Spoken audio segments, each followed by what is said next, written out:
Good evening. I'm back at my park up from the other night, and hopefully this person just parked in the middle of the road there. It's not a parking spot, dude. Anyway, okay, let me see if this is open over here. Okay, awesome. So I'm just gonna park where I was before. Okay, great. Okay, let me turn around. Okay, I've got a few more hours of sunlight, so yeah, this is perfect. So I'm just gonna park here. I was gonna park where I was before, but I think I'll move in the morning. And then that van left. That's no, there's too much shade there. And this is good. Okay, so I will park here for the night. And I'm not blocking the driveway, so that's good.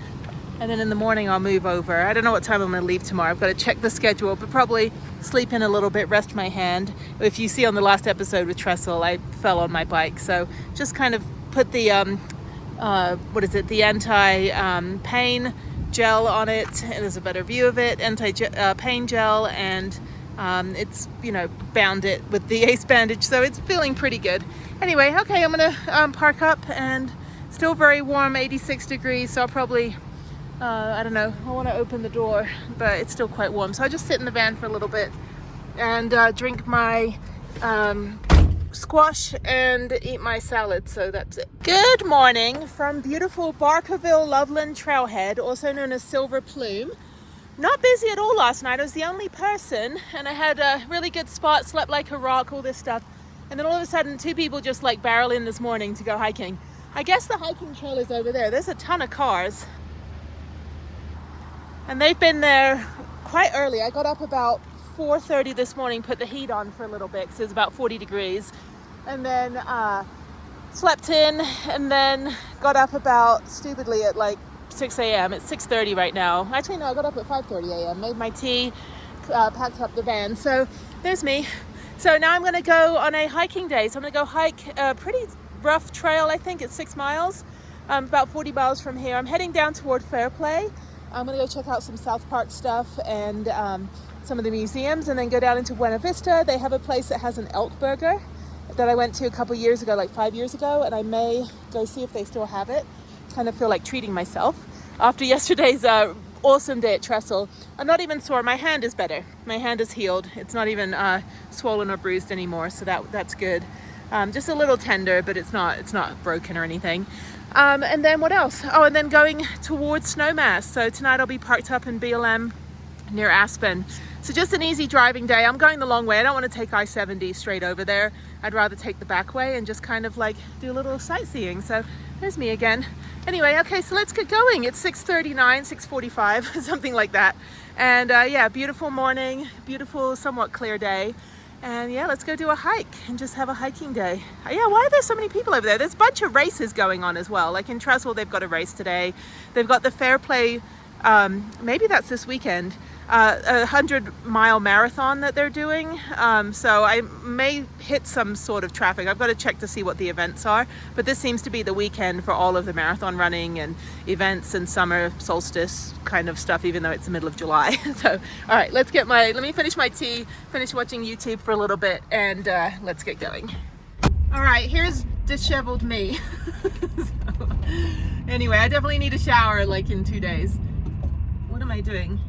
Tire pressure. Shit, hang on. What is my tire pressure? 41, front rear. Okay, front right. All right, let's pull over for a second and check my tire pressure. Okay, sometimes when you're at high altitude, your tire pressure will be a little wonky, so I'm gonna drive for a little bit. And it's okay to have a little bit low tire pressure sometimes, because if you're driving in sand, you're gonna lower your tire pressure. So anyway, but I'll drive, and then eventually it should go off in a little bit. It's just being at high altitude, being at 9,000 feet. Anyway, it's like I'm out of breath already. Okay, so I've got to go on the I-70 for a little bit. Oh, I think I'm going back down that horrible pass. This pass is absolutely terrifying. People are going 300 miles an hour, and you're on like a 9% grade. And I'm going 60, and I still feel like I'm flying down this thing. Anyway, I'm gonna stop in Dillon and go get my tires checked quickly, just to be sure, and then head on to Breckenridge. Okay, I've made it to the trailhead. There's probably about, I don't know, 10 cars here. So this is the Mayflower Bear Gulch. Mayflower Gulch Grand Traverse. That's what it says on all trails. And this is a 6 mile out and back. up to another abandoned mine. So this should be fun. So I'm gonna go gear up, put my hat on because it is sunny. I'm getting good sun. All right, there she is. It's a little busy over here. It shouldn't be too bad. Everyone hikes at their own pace. So yeah, let me get the Strava going. Let me get the map. Okay, I'm hiking at 10,900 feet. I didn't realize I was that far up. This is great. This is just past Copper Mountain, and that's where I got caught in a blizzard in 2022 on the I-70. So I think it was right in this area that I basically sat there for 5 hours in the snow in my van, eating all my food. So this is a logging road. You can drive up it if you want to. It's about 3 miles up. I just saw a car almost get stuck down there. Oh, it is almost 11,500 feet up here. I'm feeling the thin air. And this is precisely why I despise most pet parents. Leaving your dog like bag of shit. Not cool. Not cool. There's only like 3 dogs on the trail, so that looks pretty new. And we'll find out which person that is. Oh my God, your pet is not a human. Do not leave anything behind. I don't know, the sense of entitlement. There's a lot of good pet parents, but I meet so many that like have this sense of entitlement. Like they can just keep their dog off a leash when they're supposed to be leashed. They can allow their dogs to attack service dogs. It's, oh my God, it's just, I can't even begin to tell you how infuriating it is. Just be responsible, okay?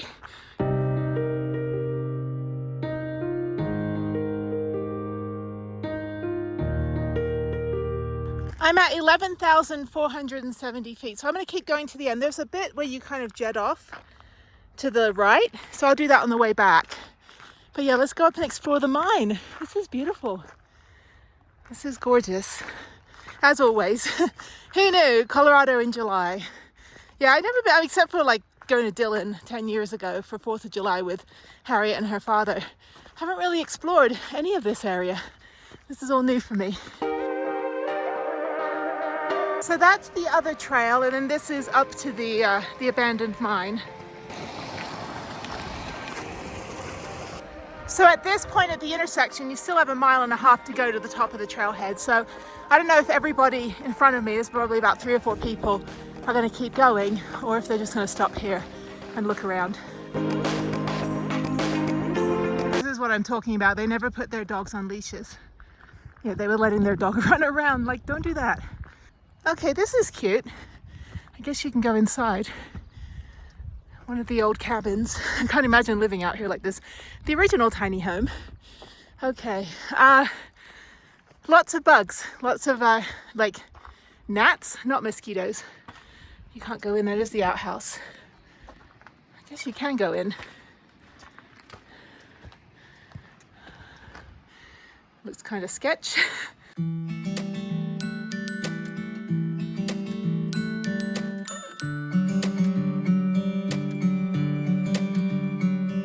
So I think that's the other trail going up to that big like glacier or something, whatever's up there. That is snow. There is snow. Yeah, so I may do that after. I'll see how I feel coming down here. I'm about probably near 12,000 feet now. I'm now at the Mayflower Gulch open space. The mine is at the very end. And this was the Gold Crest Mine Colorado Mining LLC.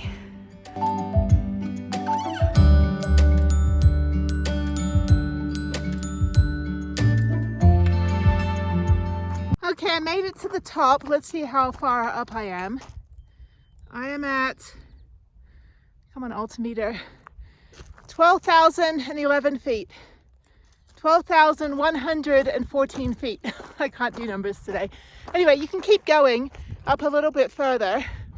The mine is right over there, so I think I'm going to go up to this rock and then kind of make my way down. There's some other people up at the top on the rocks up there, past the tree line. Yeah, 12,000 feet. That was good. I'm going to skip the other part, the part that goes up to the little glacier bit. But yeah, this is beautiful. It's actually quite cold, which is nice. So yeah, let me go up here and I'm going to walk down to this mine and then make my way back. So that was great. What a fantastic hike. It's just a dirt road and an open, logging road, but it's fine. It's just as good. I mean, you're getting a good workout. So yeah, let me go over here and walk over here. And this is the open space, so you can walk around freely, but keep your dog on a leash. But yeah, we're above the tree line. That is so gorgeous. I bet you it is freaking cold. Like, you know, thigh deep snow in the winter, I'm sure. But yeah, this is great. I love like harsh coastlines. When I lived in northern Japan, like you couldn't really go to the beach there. Like it was cold all the time. But we used to have like naked toga parties and stuff. Like I was in my 20s, you know, whatever. Yeah, like the water's always cold, and the coastline has these like concrete tetrapod things to like stop the erosion, and you know, because the waves just like crash upon it, and that's where the tsunami hit. So I lived there 2000 to 2004, and the tsunami hit in 2011 and basically obliterated the entire port in my little fishing village that I lived in for 4 years. But yeah, like the central coast of California, the Oregon coast, you know, the North Atlantic coast. Like I love like harsh environments that are just like stunningly beautiful but also harsh. But the same thing here, you know, like being in this kind of environment. Love the mountains, and I love kind of the, you know, the wildness of it. But yeah, look at that, absolutely stunning.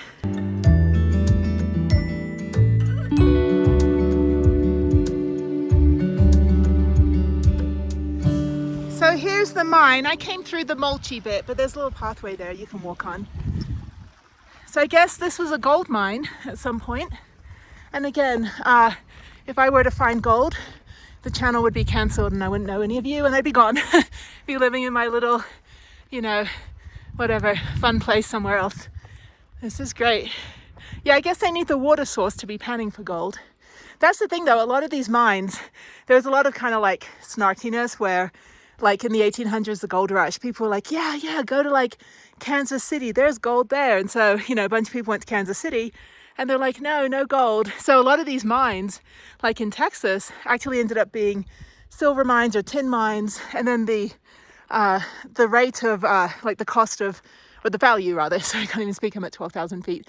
The value of the metals went down significantly when gold went up, and then it was basically worthless, and then they just abandoned it.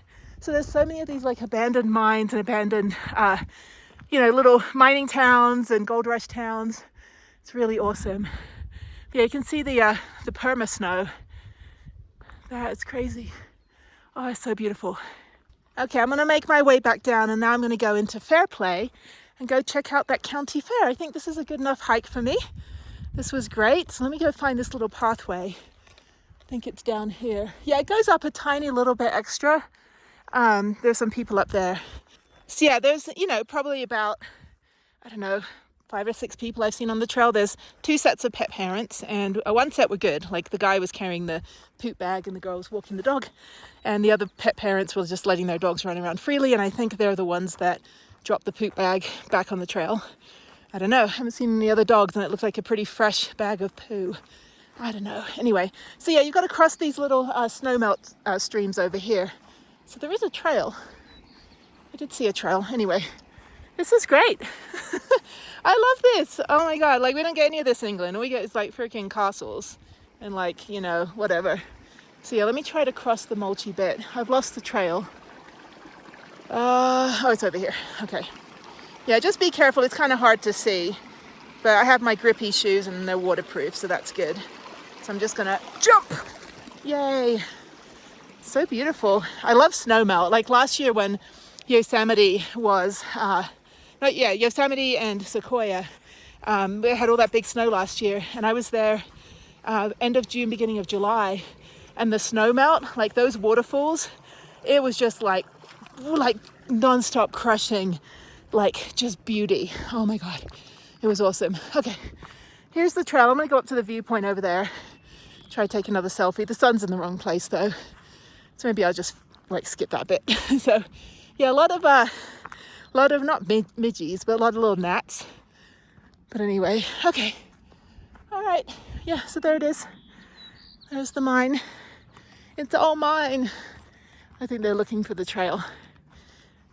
Yeah, don't go the way I went, because I went all the way up and over, and there's a little mulchy.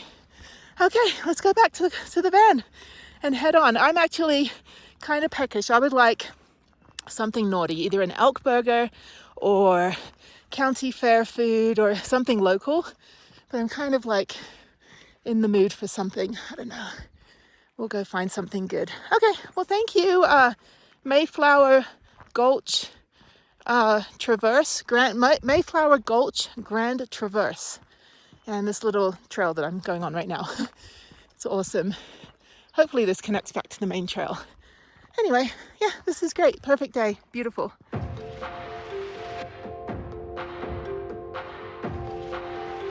So I was just thinking as I'm contemplating the world, and by the way, there's the glacier up there. I'll do that next time. I'm definitely coming back here. I'm actually glad that I've taken out maroon bells. Can't even speak. Taken out maroon bells from the itinerary. Number one, I can't even get a permit. Number two, they allow something like 45 or 60 people every half hour or something ridiculous. Number three, there's a shuttle, which means that it's over touristy. And four, like I can manage, like 10 people on a trail, and that's great. But I can't imagine trying to hike single track trail. It's going to be like Grand Teton when I did Inspiration Point, once I got past there and continued on for my 13-mile hike and got away from the crowds. But I mean, service dogs were getting trampled. Service dog got his leg broken the day before I got there from the crowds. People were pushy. People were slipping over. It's like, that's not nature. That's annoying.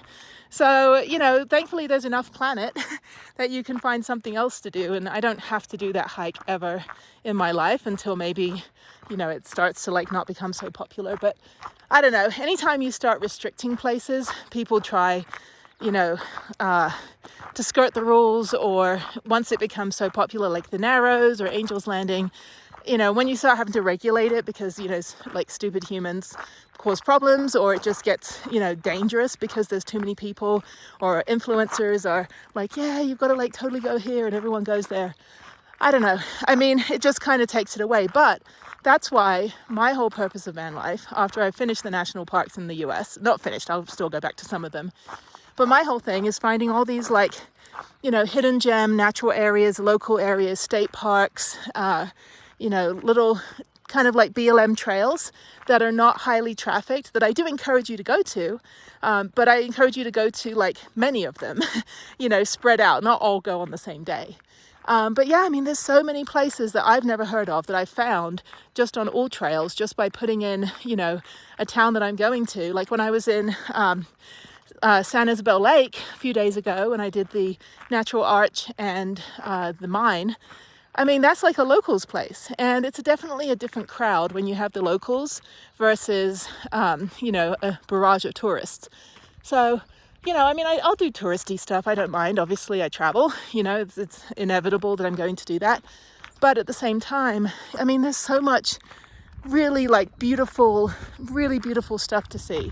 And you don't have to always go where everybody else is telling you to go on Instagram, or, go where like the crowds are, or the, top 10 TripAdvisor. Like I know, like fake travel bloggers that are like, oh, I do the top 10, TripAdvisor places. I'm like, that's great. But that's like, the tip of the iceberg, pun intended, as I'm surrounded by a glacier.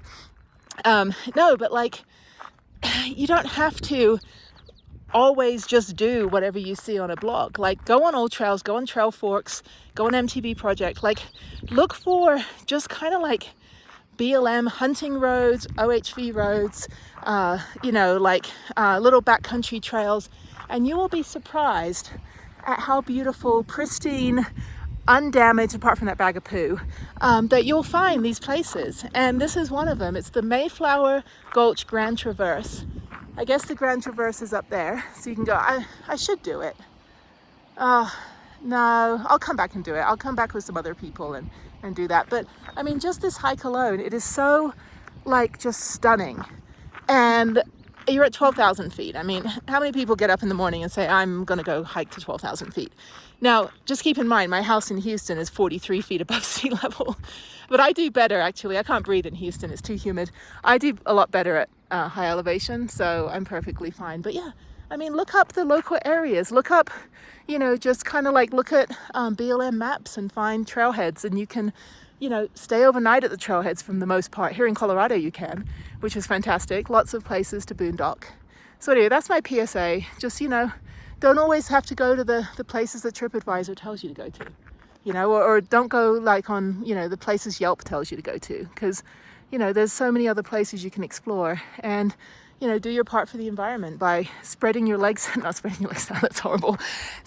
Spreading your loins, no, like spreading your wings in place. Like, don't always go to the crowded places, go to the uncrowded places so that you're not leaving such a big footprint and destroying the places, you know, to the point where they have to shut them down. Anyway, okay, there's more hikers. Let me keep going. All right, there's a sticker wall. I'm gonna put my sticker up there. Okay, so it says, 1 mile from the trailhead, you come across some mining ruins on the right side of the road. So that's what we saw. 0.6 miles further, you will see the Boston mine. That's what I went to. The Boston mine camp once occupied this setting with its boarding house and cabins. Please respect the remaining structures. Oh, please try again. No, go away, Siri. Contour around the hills, and you'll go up to the drainage of the Mayflower Gulch. So that's the one part I didn't go up to. But yeah, 12,389 feet. That's awesome. Okay, we're done. All right, let's go on to Fairplay. So this is precisely what's wrong with the planet. We're going 30 miles an hour in a 65 mile an hour zone because there is a gigantic, like, 18-wheeler converted tiny home on wheels, like pulling a big old trailer, pulling a car, whatever it is, leading the parade. There's about 30 cars behind me. There are about 8 or 9 cars ahead of me, and this guy has just got his hazard lights on. I'm like, dude, there are laws that if you have more than 5 cars behind you, I think it's in Colorado as well, I know it's in Washington State, you have to pull over because this is actually kind of dangerous. If you're trying to get, like, you know, like my van up a hill, like I need to have momentum. I can't be going 20 miles an hour up at 12,000 foot, you know, whatever. Like, I've got to have some speed. That's just, you know, physics. But yeah, this guy just leading the parade the whole way. And I'm not anywhere close to Fairplay. I got to go all the way back up to Frisco and then down into Fairplay on a different road. But yeah, hopefully we'll have an uphill bit where we can all take over this douchebag. But yeah, he should have pulled over right here. That's what you should do. Not be like going 20 miles an hour. It's ridiculous. It's so inconsiderate.